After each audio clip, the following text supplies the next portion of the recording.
Hello students. तो metallurgy chapter है और मेटलर्जी चैप्टर बहुत ही ऐसा लगता है थ्योरेटिकल। एक्चुअली थ्योरी को देखते ही थोड़ा सा डर लगने लग जाता है। जैसे कि मैं बार बार बोलता हूँ, याद तो हर सब्जेक्ट में करना पड़ता है, बट केमिस्ट्री थोड़ा ज़्यादा इंफॉर्मेशन बेस्ड रहता है। ऐसा लगता है पूरा ही लर्निंग का चैप्टर है, बट ऐसा नहीं है। इसमें समझने की चीज़ें भी हैं। तो अभी मेटलर्जी को आसान करने के लिए इसको हम 3 पार्ट में डिवाइड करते हैं। तो सबसे पहले हम क्या करेंगे, मैं इस लेक्चर को वेरी फास्ट सारे प्रिंसिपल्स कवर करते हुए आगे चलूंगा। सेकंड है एलिंगम डायग्राम। एलिंगम डायग्राम हमने ऑलरेडी चैनल पे अपलोड कर रखा है, कॉन्सेप्ट है। तो अब यही है, क्योंकि लास्ट टाइम है तो सर कॉन्सेप्ट सीखने का टाइम नहीं है। कॉन्सेप्ट तो सीखना ही पड़ेगा, क्योंकि कंसेप्चुअल क्वेश्चन को आप रट के कभी भी अटेम्प्ट नहीं कर पाओगे। तो एलिंगम डायग्राम के पूरे कॉन्सेप्ट्स को तो मैं बोलूंगा आप सीखो। तो फर्स्ट और third part you can learn और you can do fast forward. इसे लगातार माइंड मैप बना के काम चला सकते हो, ठीक है। तो अब जैसे स्टार्ट करते हैं, तो इस वाले पार्ट में हम कवर करने वाले सारे प्रिंसिपल्स, और अगले पार्ट में हम कन्वर्ट करेंगे यू कैन से Ellingham diagram and mind map for फटाफट, जो क्योंकि ऑब्जेक्टिव में सब कुछ बना आता है, बस एक बार देखा हो या याद किया हो तो हम इजीली सही आंसर टिक कर देते हैं। तो सो लेट्स बिगिन। तो यहाँ पर देखो, सबसे पहले हमारे पास मिनरल्स हैं। तो मैं आपको बताता चला जाता हूँ कि क्या हो रहा है। तो व्हाट आर मिनरल्स? मिनरल्स क्या होते हैं? मिनरल्स वो होते हैं जिसमें हम ये कह सकते हैं कि अर्थ क्रस्ट पे मेटल मिल रहा है विद इम्प्योरिटीज। अब अर्थ पे है तो अर्थ में वो रॉक्स में भी हो सकता है, अर्थ के अंदर कहीं भी हो सकता है, ठीक है। अब ये कहीं भी होगा तो उस मेटल के साथ इम्प्योरिटी है, तो उसे मैंने मिनरल बोल दिया। अब मेटल के साथ कुछ के साथ तो ऐसी इम्प्योरिटी होती है कि आप इजिली इम्प्योरिटी हटा सकते हो, लेकिन कुछ मेटल्स के साथ ऐसी इम्प्योरिटी होगी कि उसको हटाना मतलब बहुत ही मुश्किल और महंगा पड़ जाएगा। तो जिस मिनरल में से आप इम्प्योरिटी को इजिली एंड प्रॉफिटेबली निकाल सकते हो उसका नाम होता है ओर, ठीक है। तो all minerals are ore? No, क्योंकि जरूरी नहीं है सारे मिनरल्स में से हम सारे ओर्स को सारे मेटल्स को इजिली एंड प्रॉफिटेबली एक्सट्रैक्ट कर सके। लेकिन क्या सारे ओर्स मिनरल्स होते हैं? यस, क्योंकि जिन भी मिनरल्स में से हमने प्रॉफिटेबली और इजिली बनाया है उसी को हमने ओर कहा है। तो this statement is very clear to us now. All ores are minerals but all minerals are not ores. अब हमारे पास ओर आ गया। और वो चीज है जिसमें मेटल के साथ जो इम्प्योरिटी है उसे निकालना हमारे लिए आसान भी है और सस्ता भी है, कन्वीनियंट है, इजी है, प्रॉफिटेबल है। अब इसको क्या कर हमने क्या किया, ये जो इम्प्योरिटी उसको ऑब्जर्व किया, हमने देखा इसके साथ जो इम्प्योरिटी है कुछ तो ऐसी इम्प्योरिटी है कि जस्ट अर्थी इम्प्योरिटीज लाइक कि अलग इजिली सेपरेट हो सकती है। तो जो इजिली सेपरेट हो सकती है अर्थी इम्प्योरिटीज, उसको जो तरीका यूज किया उसका नाम रखा कॉन्सेंट्रेशन। फिर हमने देखा कि कुछ इम्प्योरिटीज ऐसी थी कि मेटल से रिएक्ट करके एक रिएक्टिव कंपाउंड बना चुके हैं। तो उसको रिमूव करने के लिए हमने क्या किया, या तो उसको ऑक्साइड बनाया फिर उसको रिड्यूस किया। इस स्टेज तक हमारे पास जो आया वो 90% से कम, या can say 60 to 90% pure metal है। लेट्स से मेरे को मोर देन 90 या 95% चाहिए, तो वहां पे मैं मेथड यूज करता हूँ रिफाइनिंग। तो देखते हैं कि जब हम मेटल को एक्सट्रैक्ट कर रहे हैं तो कौन से स्टेप्स यूज करते हैं। तो steps involve in extraction first, क्योंकि हमेशा जब भी आपको मेटल मिलेगा अर्थ क्रस्ट पे तो वो हमेशा बड़े बड़े चंक्स में मिलेगा, पहाड़ों पे या जमीनों पे बड़े बड़े पीसेस होंगे। तो आपको उसको पाउडर करना पड़ेगा, ग्राइंड करना पड़ेगा या चर्न करना पड़ेगा। जब वो मिल गया तो अब उससे आपने नॉर्मल वो इम्प्योरिटीज हटानी है जो अभी रिएक्ट नहीं कर पाई है मेटल के साथ। तो उसको आप जिस तरीके से हटाते हो it is called as concentration. तो कॉन्सेंट्रेशन क्या है? Removal of earth impurities means, जिसे आप गैंग भी बोलते हो या जिसे आप मैट्रिक्स भी बोलते हो। यहां तक जब हमारे पास आ जाता है मेटल, तो उसके बाद हम क्या करते हैं, कॉन्सेंट्रेटेड ओर को ऑक्साइड फॉर्म में चेंज करते हैं। ऑक्साइड फॉर्म में चेंज करने के मुझे दो फायदे। पहला फायदा कि जब मेटल ऑक्साइड बन जाता है तो वो उसको रिड्यूस करके मुझे अपना मेटल निकालना आसान है, मतलब reduction is very easy and economical and profitable. और मेटल को जब ऑक्साइड में कन्वर्ट करते हैं एक बोनस ये मिलता है कि उसके साथ जो कुछ इम्प्योरिटीज हैं वॉलेटाइल होती हैं, तो हीटिंग पे गैसेस की फॉर्म में रिमूव हो जाती है। अब उसके बाद जब हमें मेटल ऑक्साइड मिल गया तो you can say conversion of concentrated ore into oxide, मतलब मेटल प्लस इंप्योरिटी को जब आप ऑक्साइड में कन्वर्ट करते हो तो फायदा क्या हुआ, वॉलेटाइल इंप्योरिटी रिमूव हो गई। अब मेरे पास जो मेटल ऑक्साइड मिला उसको मैंने रिड्यूस किया और उससे मुझे थोड़ा बहुत मेटल मिला जो इम्प्योर है और उसका नाम मैंने क्रूड मेटल रखा। क्रूड मेटल से प्योर मेटल बनाने के लिए जो प्रोसेस है इज कॉल्ड एज रिफाइनिंग। इनमें इन्वॉल्व प्रोसेस और उनका प्रिंसिपल का डिस्कशन आज करेंगे। अगले कंसेप्ट में एलिंगम समझेंगे। यहाँ एक और बात समझाता हूँ, how to crack any exam. कोई भी एग्जाम क्रैक करना बिल्कुल मेटलर्जी है, आपको कुछ स्टेप्स फॉलो करने होते हैं। और इन शॉर्ट फिल्टर पेपर में से वही चीज पास हो सकती है जिनका साइज उनके अवेलेबल लिमिट के बराबर होता है। ऐसे ही जो आपका कंपटीशन एग्जाम है वो एक फिल्टर पेपर है और जिनका परसेंटाइल उसको क्रॉस कर जाता है वो क्या हो जाते हैं, फिल्ट्रेट। और जो नहीं कर पाते वो क्या होते हैं, रेसिड्यू। जो फिल्टर पेपर में रह गया वो रेसिड्यू, जो फिल्टर पेपर से निकल गया वो फिल्ट्रेट। तो जो सक्सेसफुल बंदा हुआ वो फिल्ट्रेट है और जो अगली बार सक्सेसफुल होगा या कहीं और सक्सेसफुल होगा, क्योंकि वी हैव कोलॉइड्स आल्सो और सबका लाइफ में यूज है, तो फेलियर जैसी तो कोई बात ही नहीं। अब वन बाय वन डिस्कस करते हैं। सबसे पहले हमने पढ़ा कॉन्सेंट्रेशन ऑफ ओर। तो कॉन्सेंट्रेशन ऑफ ओर में हमने पहला स्टेप पढ़ा हाइड्रोलिक वॉशिंग। हाइड्रोलिक वॉशिंग क्या है? हाइड्रोलिक वॉशिंग में टेबल पे ओर को रख देते हैं और बहुत हैवी स्ट्रीम ऑफ वाटर मारते हैं। पानी अपने साथ हल्की चीजों को ले जाता है। वो हल्की चीज कुछ भी हो सकती है, मेटल भी हो सकता है, इम्प्योरिटी भी हो सकती है। तो what is the principle of hydraulic washing? Either impurities और ओर्स आर लाइटर। और जनरली एल्यूमिनियम ओर को हाइड्रोलिक वॉशिंग से कॉन्सेंट्रेट करते हैं। Concentration of ore, dressing of ore एक ही बात है। फिर चलते हैं अगले उस पे। अब मैग्नेटिक सेपरेशन। मैग्नेटिक सेपरेशन मतलब मैग्नेट लगा दिया, एक मैग्नेट का पहिया उस पर बेल्ट लगा दिए। ये समझना बहुत ही आसान है कि जब उसके ऊपर से ओर को पास करेंगे तो जो चीज मैग्नेटिक होगी वो पहिए से चिपकी रहेगी या व्हील से, जो नॉन मैग्नेटिक होगी वो रोटेशन में आगे पहिए को छोड़ के भाग जाएगी। तो ऑब्वियसली इसका प्रिंसिपल भी क्या हुआ, ईदर ओर और इम्प्योरिटीज आर मैग्नेटिक। कुछ भी मैग्नेटिक हो बट हो। एग्जाम्पल, आयरन और टिन ओर को इस मेथड से सेपरेट कर सकते हैं। आयरन ओर में समझ आ रहा है मेटल आयरन ही मैग्नेटिक है, टिन ओर में इम्प्योरिटी आयरन होती है। तो ये भी आपसे ऑब्जेक्टिव में क्वेश्चन पूछा जाता है, विच ऑफ द फॉलोइंग, चार ऑप्शंस होंगे, can be separated by magnetic separation method. अगले मेथड की तरफ चलते हैं। अगला मेथड फ्रोथ फ्लोटेशन प्रोसेस। मतलब बहुत ही ज्यादा थ्योरी इन्वॉल्व है इसमें और बहुत सारी चीजें आपको पता होनी चाहिए।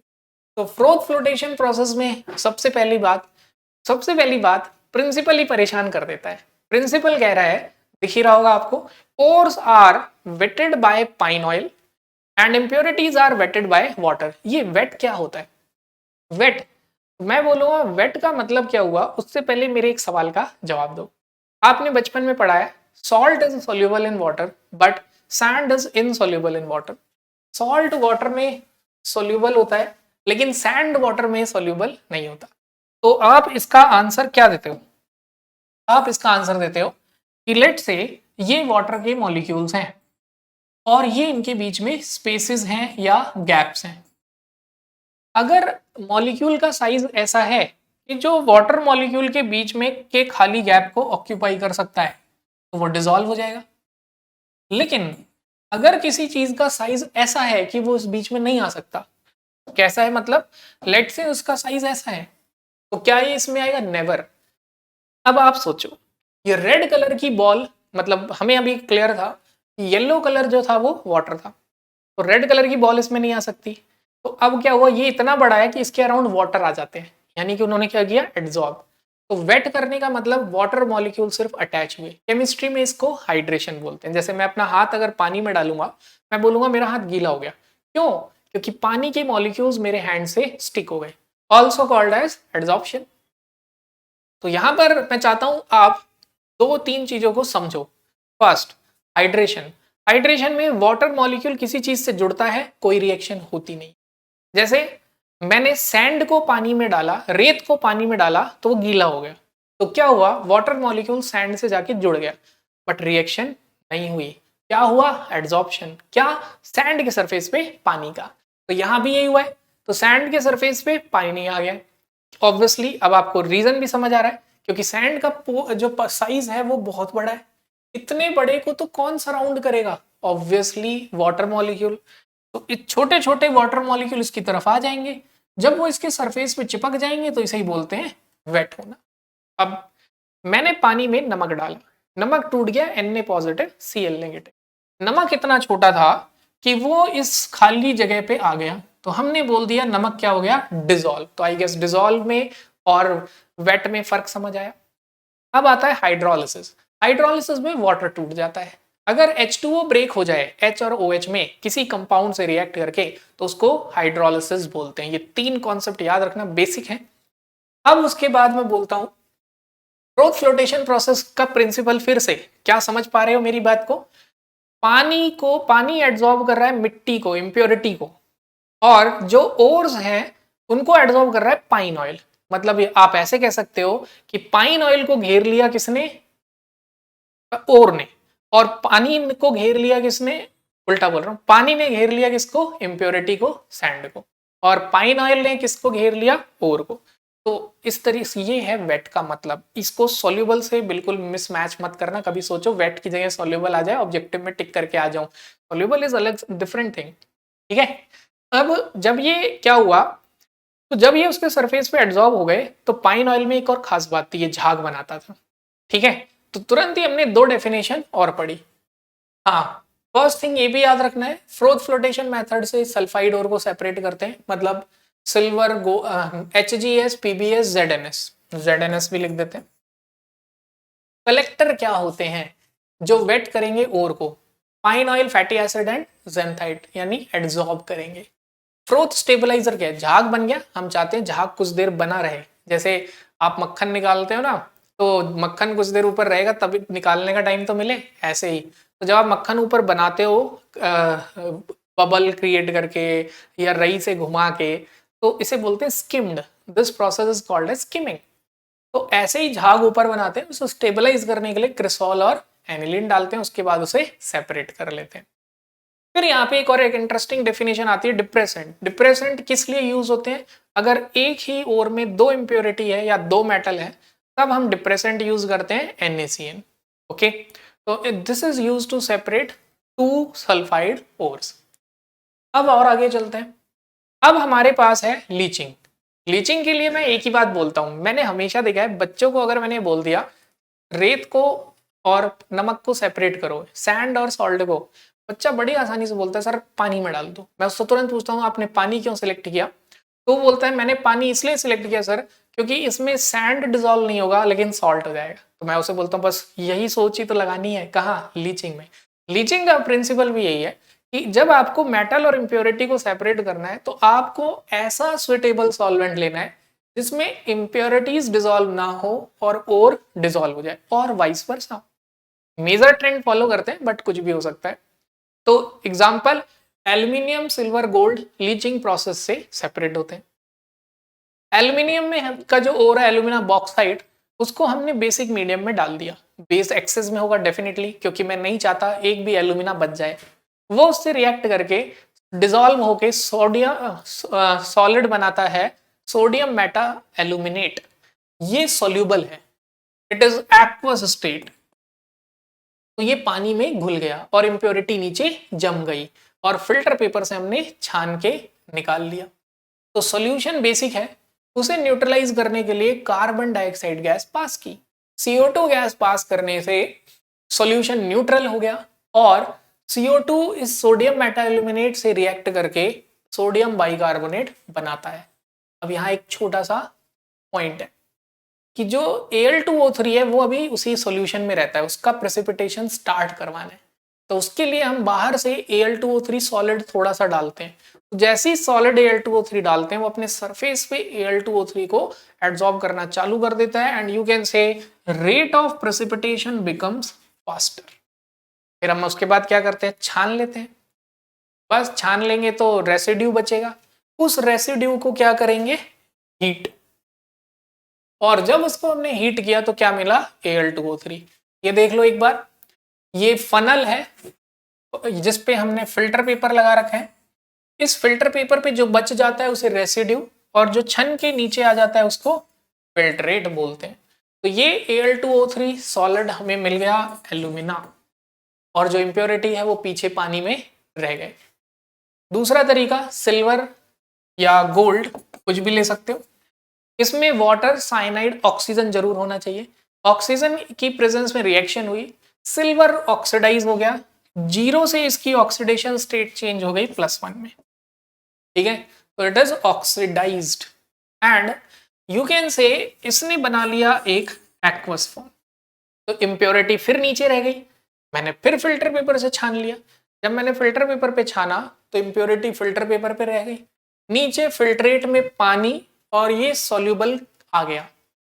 दोबारा बोल रहा हूं, हमेशा सैंड और सॉल्ट वाला एग्जांपल दिमाग में लेके चलो, ठीक है। कि सैंड को आप sand plus salt plus water, अब सॉल्ट डिसॉल्व हो गया पानी में और यहां पे जो रेसिड्यू है वो क्या रह गया, सैंड, और यहां पे क्या आ गया, फिल्ट्रेट, सॉल्ट प्लस वाटर घुला हुआ।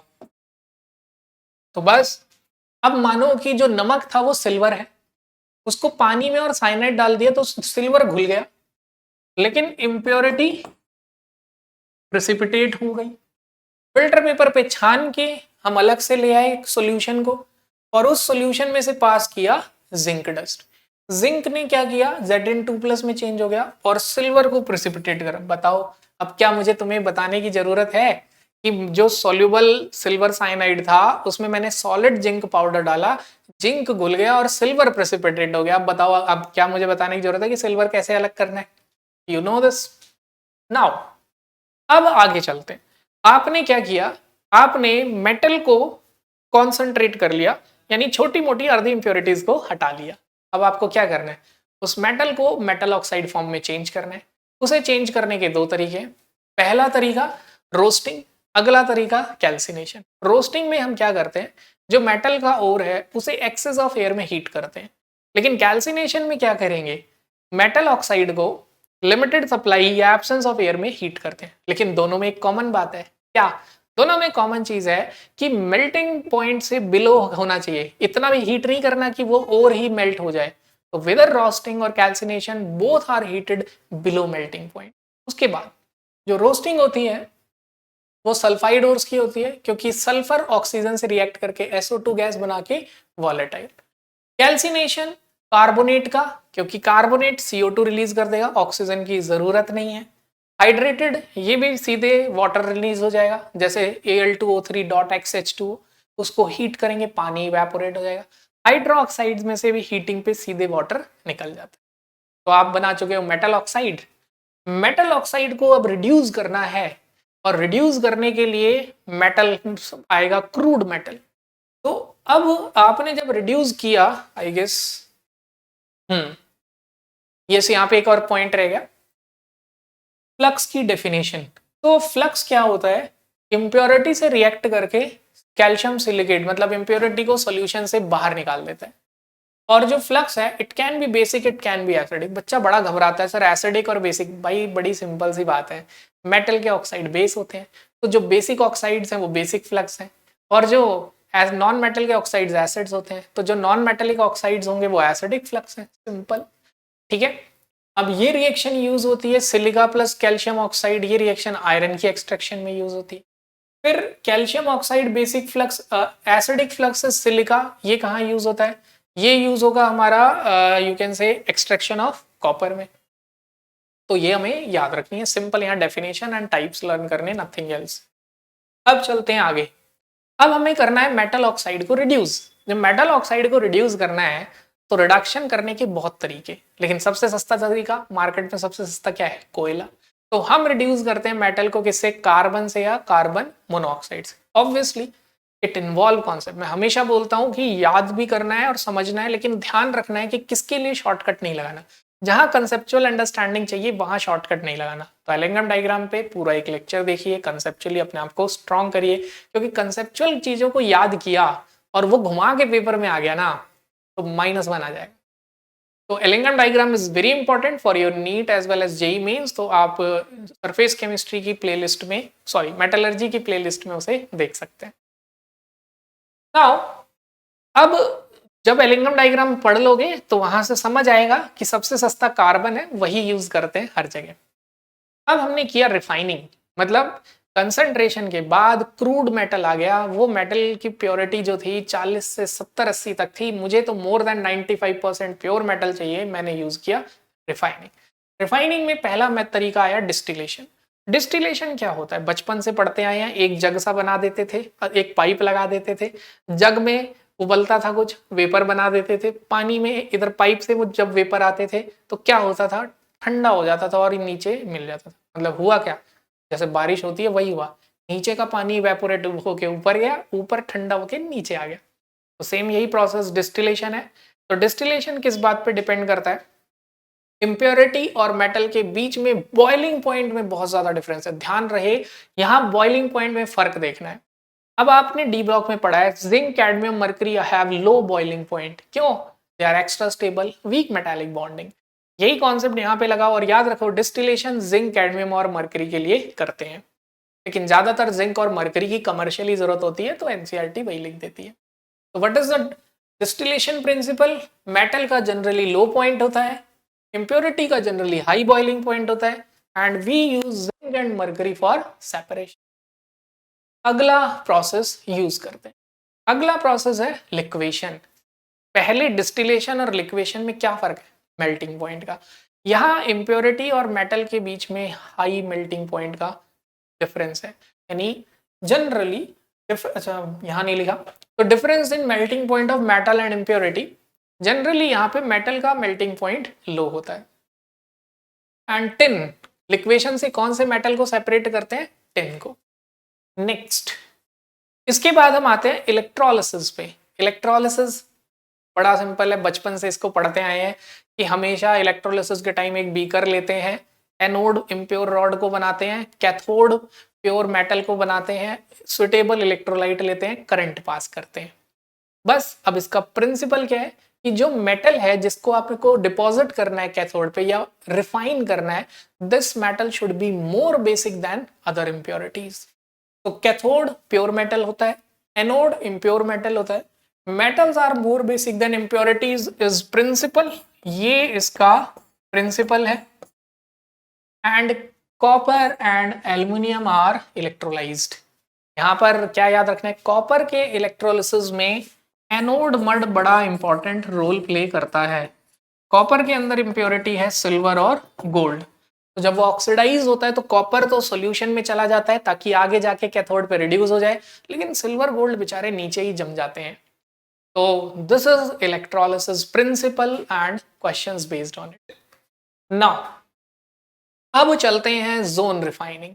जोन रिफाइनिंग में सबसे पहले मेटल्स बहुत सारे हैं, क्योंकि आजकल कंप्यूटर का जमाना है, सेमीकंडक्टर चिप्स का जमाना है, तो जो मेटलॉइड्स हैं या जिनकी कंडक्टिविटी हाई होती है उनको बहुत यूज करते हैं। तो you can say silicon, germanium, boron, gallium, indium zone refining से सेपरेट होते हैं। Now what is zone refining, zone refining होता क्या है, तो इसके लिए मैं बोलूंगा कि लेट से हमारे पास एक ऐसे इम्प्योर मेटल रॉड है, इम्प्योर मेटल, इम्प्योर मेटल मतलब वो क्रूड मेटल रॉड, और इसके अराउंड मैंने क्या लगा दिया, हीटर, इलेक्ट्रिक हीटर, इतना ज्यादा हीट कर रहा है कि वो मेल्ट कर दे रहा है, ये पूरी चीज पिघल गई है, पिघल गई बुरी तरह। लेकिन इसमें एक बात है, जैसे टेम्परेचर लो होगा वो क्रिस्टलाइज हो जाएगा, because metal have sharp melting point. 110 पे मेल्ट होना है तो 109 होते ही सॉलिड हो जाना है। तो हमने क्या किया, इसे थोड़ा सा आगे ले गए, जैसे इसको थोड़ा सा आगे ले जाएंगे मेटल सॉलिड हो जाएगा। लेकिन इम्प्योरिटी की एक प्रॉपर्टी है, मोर सॉल्युबल इन मेल्ट, जो इम्प्योरिटीज होती हैं वो ज्यादा सॉल्युबल मेल्ट में, तो जो इम्प्योरिटी है वो शिफ्ट हो जाएगी आगे। फिर मैं इसको थोड़ा सा और आगे ले जाऊंगा, ये जो हीटर है इसको हम थोड़ा सा और आगे ले गए, फिर इम्प्योरिटी भी ऐसे ही शिफ्ट होती चली गई।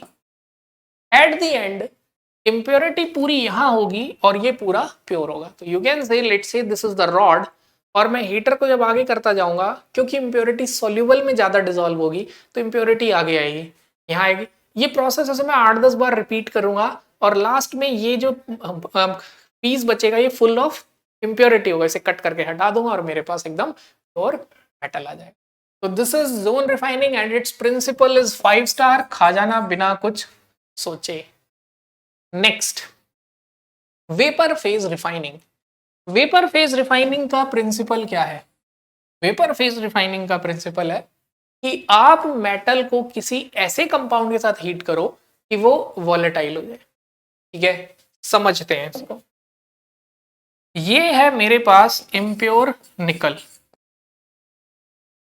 ठीक है, सॉलिड फॉर्म में, और मैंने इसको कार्बन मोनोऑक्साइड के साथ हीट किया और इसने बना लिया निकल कार्बोनिल गैस। तो देखो कितना आसान। अब सॉलिड इंप्योरिटी तो नीचे रह गई और ये गैसियस फॉर्म ऊपर। अब मैं क्या करूंगा, इस गैसियस फॉर्म को एक पाइप लगा के ट्रांसफर कर लूंगा एक दूसरे एम्प्टी वेसल में। इस एम्प्टी वेसल में सिर्फ NiCO4 है क्योंकि इंप्योरिटी तो नीचे सॉलिड फॉर्म में बैठी हुई है। अब मैंने क्या किया, ये क्या हो गया, अब मैंने क्या किया कि NiCO4 को और हीट किया, इतना हीट किया कि कार्बन मोनोऑक्साइड गैस तो हवा में ही रह गई और सॉलिड निकल नीचे आ गया। तो this is a way to pure. What is the principle of vapour phase refining? Vapour phase refining का प्रिंसिपल क्या है कि सिलेक्ट करो एक ऐसा मेटल, ठीक है, या कंपाउंड। तो you can say impure metal plus any compound react to form volatile. क्या बना रहे हैं? वॉलेटाइल कंपाउंड बना रहे हैं। लेकिन इसमें एक इंपॉर्टेंट बात ध्यान रखना, this volatile compound is unstable at higher temperature. ये अनस्टेबल है किस पे? हायर टेम्परेचर पे। और जब ये हायर टेम्परेचर पे अनस्टेबल है तो फर्दर हीटिंग पे डिकम्पोज होगा और प्योर मेटल देगा।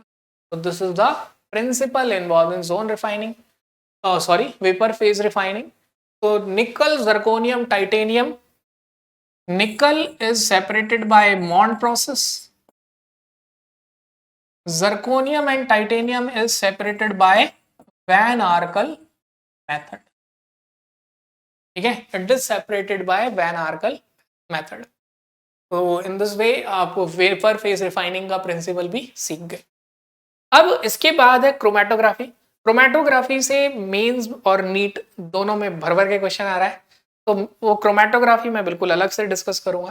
तो यहाँ पर हमने प्रिंसिपल्स ऑफ मेटलर्जी कवर किया। अब अगले लेक्चर में, इस लेक्चर में मैंने 20 मिनट लिए, आधा घंटा, अगले लेक्चर में भी मैं कोशिश करूंगा 30 मिनट्स में पूरा रोड मैप आपको समझा दूं एक्सट्रैक्शन ऑफ मेटल्स का, स्पेशली जो आपके previous year questions of Mains और नीट में आए हैं।